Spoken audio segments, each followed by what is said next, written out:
Assalamualaikum warahmatullahi wabarakatuh. Perkenalkan, nama saya Muhammad Husin dari kelompok 8. Jadi di sini kita akan membahas tentang karakteristik perairan laut. Jadi laut adalah sekumpulan air yang luas di permukaan bumi yang menghubungkan atau memisahkan pulau-pulau atau benua-benua yang ada di dunia ini. Yang pertama, kita masuk ke karakteristik laut. Jadi sebagian besar permukaan bumi dikelilingi oleh permukaan laut. Permukaan laut juga memisahkan pulau dan benua. Air laut terlihat di permukaannya saja, namun pada bagian dalam, berbagai bentuk menghiasi indahnya relief-relief dasar laut. Oleh karena itu, kita perlu mengetahui karakteristik dari laut.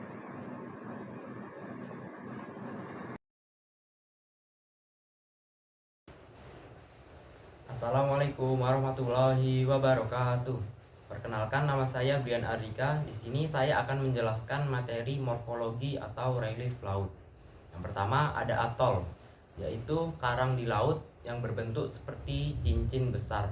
Yang kedua ada laguna, yaitu bagian dangkal laut yang berada di tengah-tengah atol. Yang ketiga paparan benua, yaitu bagian dasar laut yang merupakan perpanjangan landai dari suatu daratan benua dengan kedalaman kurang lebih 200 meter.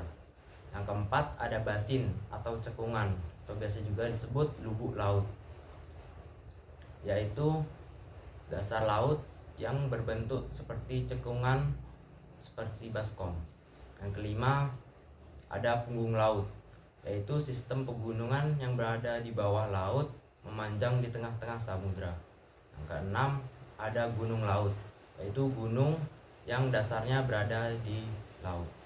Yang ketujuh ada palung laut, yaitu dasar laut yang sangat dalam, memanjang sempit seolah-olah seperti lembah dasar laut.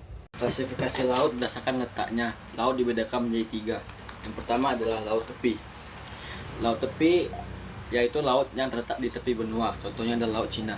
Yang kedua adalah laut pertengahan, adalah laut yang terletak di antara benua-benua, contohnya adalah laut Mediteran. Yang ketiga adalah laut pedalaman, adalah laut yang terletak di tengah-tengah benua, contohnya adalah laut Kaspia.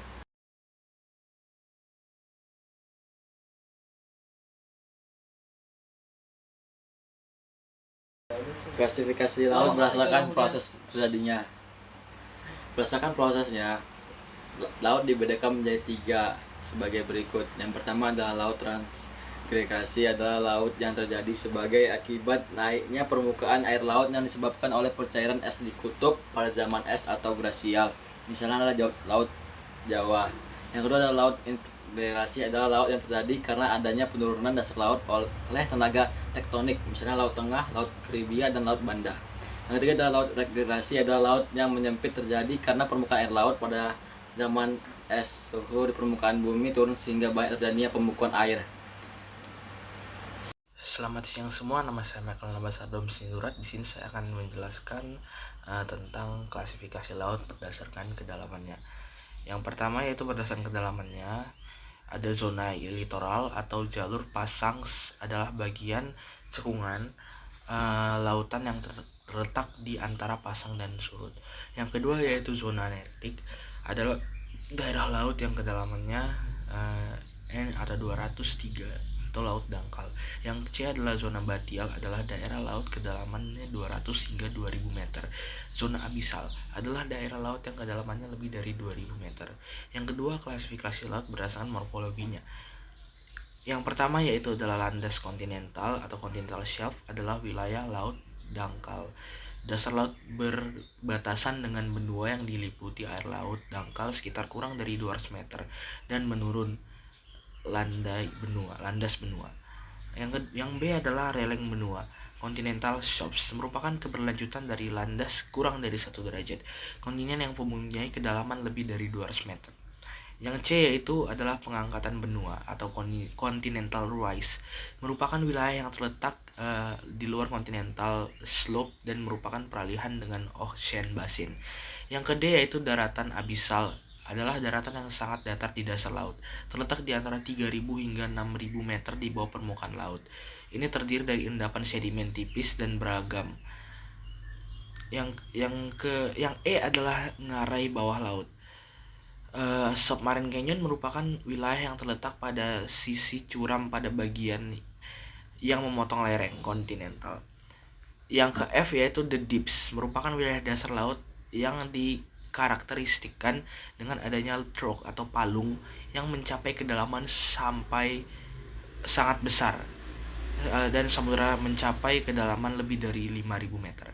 Sekian dari penjelasan saya. Mohon maaf jika ada salah kata. Terima kasih. Gerakan air laut merupakan pergerakan atau perpindahan massa air dari satu tempat ke tempat yang lainnya.